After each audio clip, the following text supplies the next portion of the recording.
What's going on, friends and public subscribers? It's Thursday, the 2nd of May, 5/2/2024. Almost half the year is already passed. Welcome to the corner, McFarland's Corner. I'm Mike McFarland, your host. We produce 4 videos, really 5 videos a week, 4 fishing reports, 2 public and 2 private, and 1 lesson. Let's talk fishing lesson. You are right here to watch the public free fishing report for Lake Fork. Before we get into Lake Fork and what's going on, I just want to remind you that I'm very grateful for your subscription. The channel is growing tremendously, both publicly and privately. Privately, we have over 400 subscriptions. That's amazing. Both to the members only channel and the Let's Talk Fishing channel. Sponsor-wise, we are pushing the 30+ mark of support, sponsors, and companies that are taking part in McFarland Fishing Guide Service and these fishing reports in YouTube channel. So big shout out to all the support. J Hot Chevrolet being one of the top headline sponsors. Skeeter Bass Boats and Yamaha engines. Texas Insider Fishing Report live on television every week. And so many more.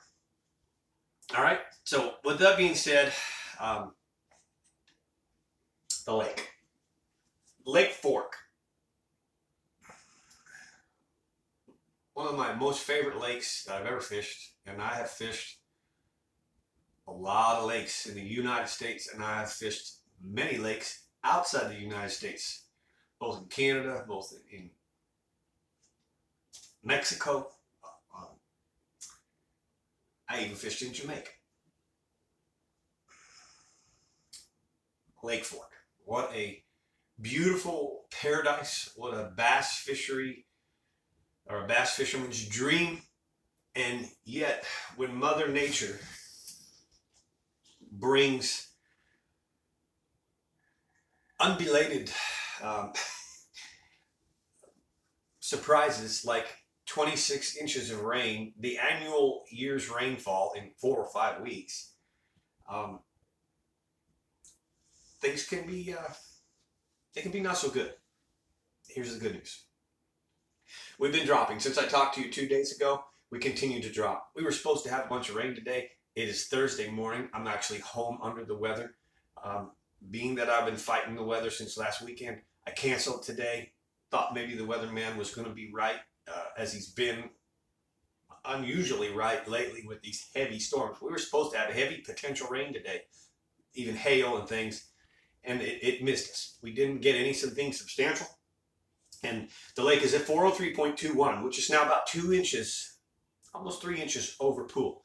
We went from a foot last Saturday. In 1 week, that whole foot of water is gone. I want you to recognize that Lake Fork is 27,000 surface acres, 330+ miles of shoreline, and 39 miles from its 2 longest points. So if you come from Oil Well Bay to the dam, it's 19 miles. If you go from the dam to the top of Lake Fork Creek, West Finger, it's 20 miles. If you were at the 19 bridge on the West Finger and you went to the dam and then to the corner of Oil Well Bay, that's 39 miles. Again, 27,000 surface acres, 1 foot of water increase, 9 inches anyways, in 12 hours. And that same 1 foot of water is gone in 1, 2, 3, 4, 5 days, 6 days. Okay. That is a substantial amount of moving water. The good news is yesterday was tough, but the fishing was coming around. Past couple days, the fishing is coming around.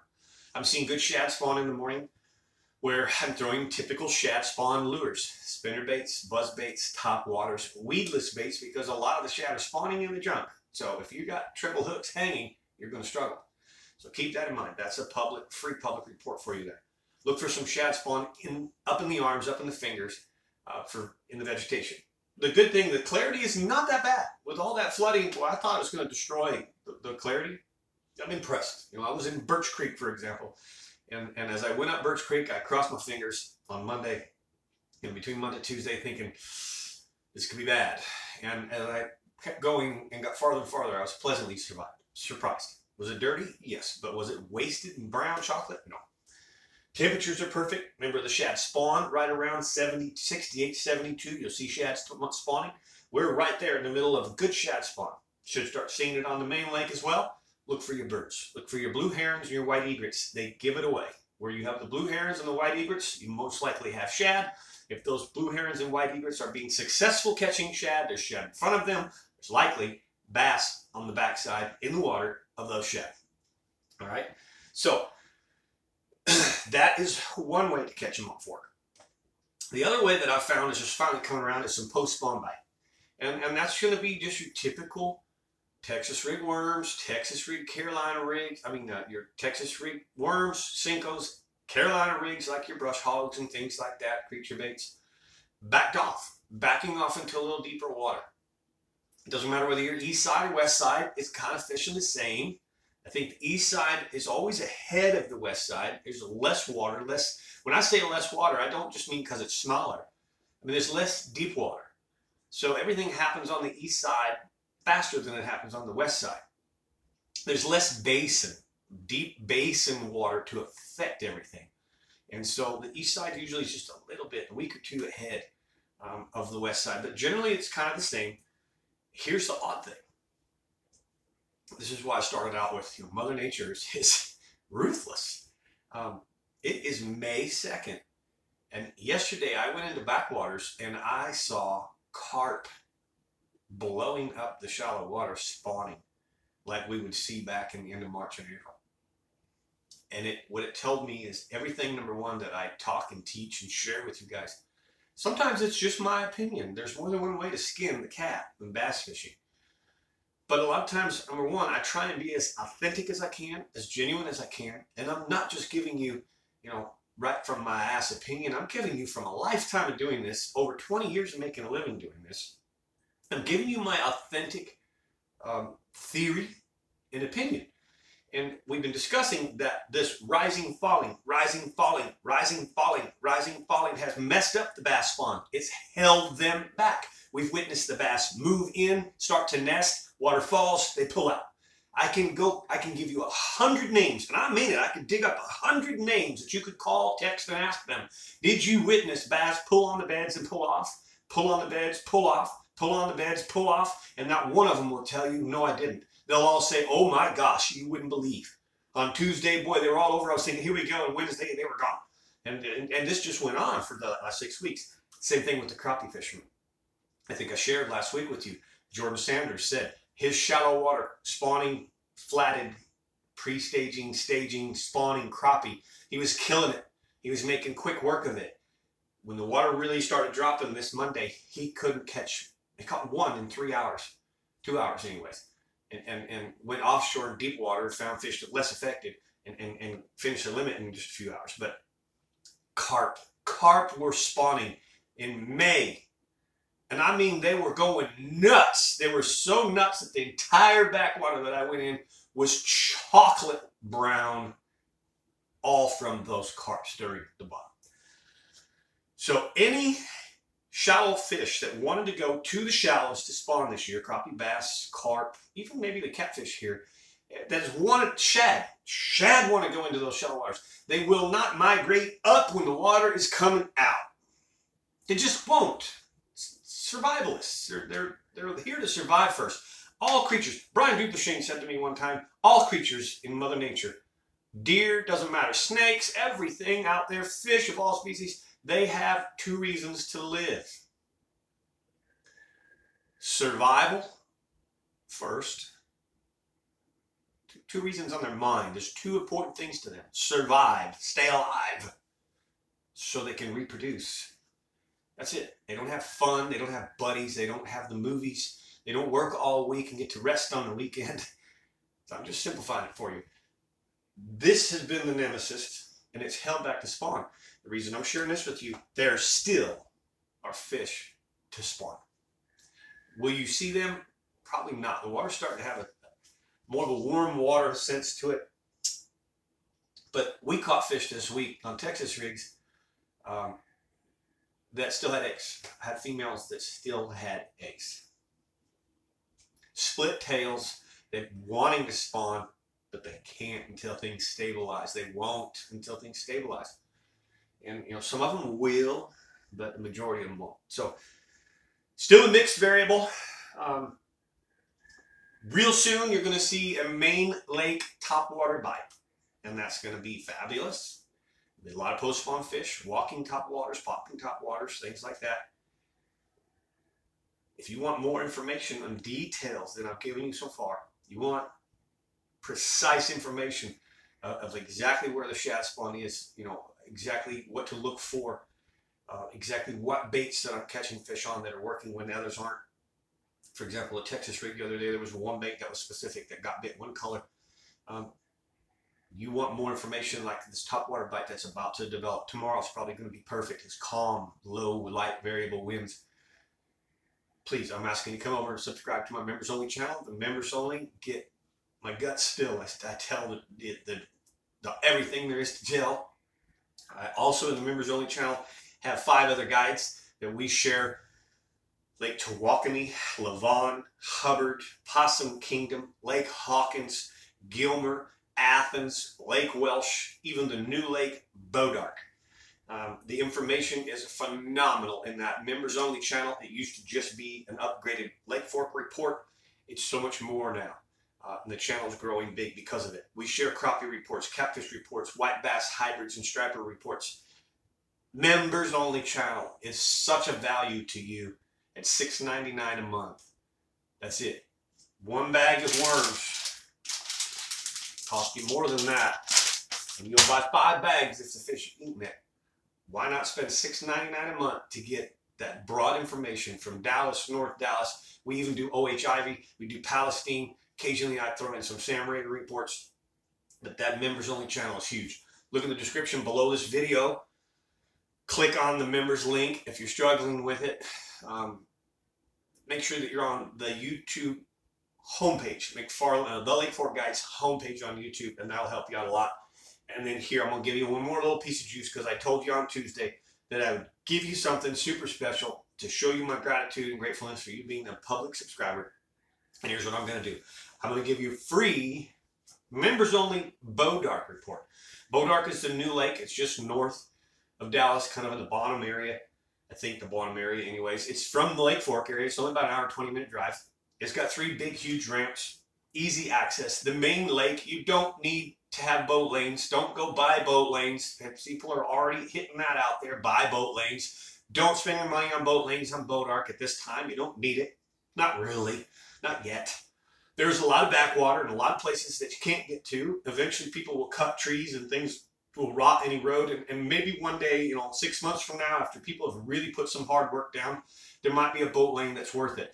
Anybody right now, the lake's only been open for 2 weeks. So anyone that's trying to sell you a boat lanes right now, first of all, I'm telling you, you don't need it. You can run everywhere in the main lake. You can ski in the main lake. Pretty much. There's floaters. The lake just came up 4 more feet with last Sunday's rain, or Saturday's rain. Friday. I think it's Friday. Yeah, Friday's rain. So, there is a lot of junk you got to watch when you're running around. But as far as hitting stumps, hitting things, the main body is easy to run.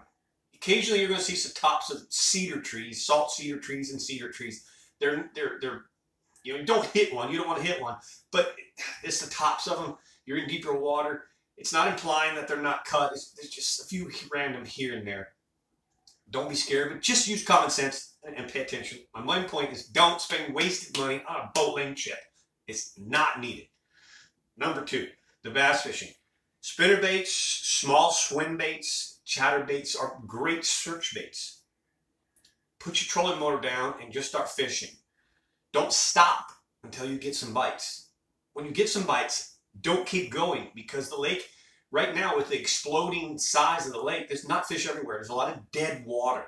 And you're better off to find a bite or 2 and then comb that area out for everything it'll give you. You'll catch more fish. Your end of the day results will be better than if you just keep going. So find a bite or 2, slow down. When you slow down, The best bite is actually pitching and flipping Texas Ray creature baits, green pumpkin, watermelon candy, chartreuse the tails, claw, like if you're pitching, say, chigger cross, chartreuse the claws, green pumpkin, chartreuse claws. Half-ounce pitching weight because you need to penetrate the stuff, the bushes. And here's the tip that I will share with you that's huge. Brown bushes. The brown bushes. The brown bushes were the old shoreline. It's where the water used to be just 5 weeks ago before we got all this embalming and flooding. Yes, there are fish in the green. And I'm hearing now some reports that some people are catching more around the green than they were a week or two ago. But the best fish, the biggest fish, and the best fishing is still in the brown. I had a client who also shared with me, watch the channel here, that he actually caught 15 pounds of fish from just one little green dead bush, or one brown dead bush. So he messaged in the channel, hey, you're right. Like he said, once you find one, there's more. And I'm finding guys that are, finding a basketball court area, and in that basketball court area, by the end of their day, have caught 20 to 30 to 40 plus fish. So that's my best tip for you for Bodark. All right. Appreciate you guys so much for watching. I don't have anything else to share today. Be safe this weekend. If you're coming to Fork, there is a 3 or 4 different tournaments going on. They're not real big, but they are going on. So, come into Lake Fork Marina, eat some food at Tiffany's. I'm sorry. I said I'm under the weather. Eat some food at Jamie's restaurant. I'm telling you something about Jamie's restaurant. Since Jamie took this thing over, the service and the quality of food has been phenomenal. Especially the food, and the food service and the food preparation has upscaled from a 6 or a 7 to a 10. I mean, Jamie, I don't know if you watch this. I don't know if your friends ever watch this. I hope someone that associates with you does, because I want them to tell you that Mike McFarland on his YouTube page just gave you a 10 out of 10 kudos rating. She could not have done better. It's been tough. The restaurant business is tough, but I've been eating there for 10 years, and this is the best it's ever been. It doesn't matter, breakfast, lunch, dinner, the pies, everything is on the money. So thank you. But what I'm getting at is if you're coming this weekend, go to Lake Fork Marina, see the store, see everybody in the store, check in, do what you need to do. Hit Jamie's restaurant for some food, but that ramp with all the tournaments that are hosting out of there and everything could be a little chaotic. Might be a little bit of wait for launching. You might want to launch somewhere else. All right, hit the like button if you found this good. Comment below if you have anything to share. Really appreciate you. We'll see you next week on Tuesday with a first week of May public report on Fork. Thanks for watching.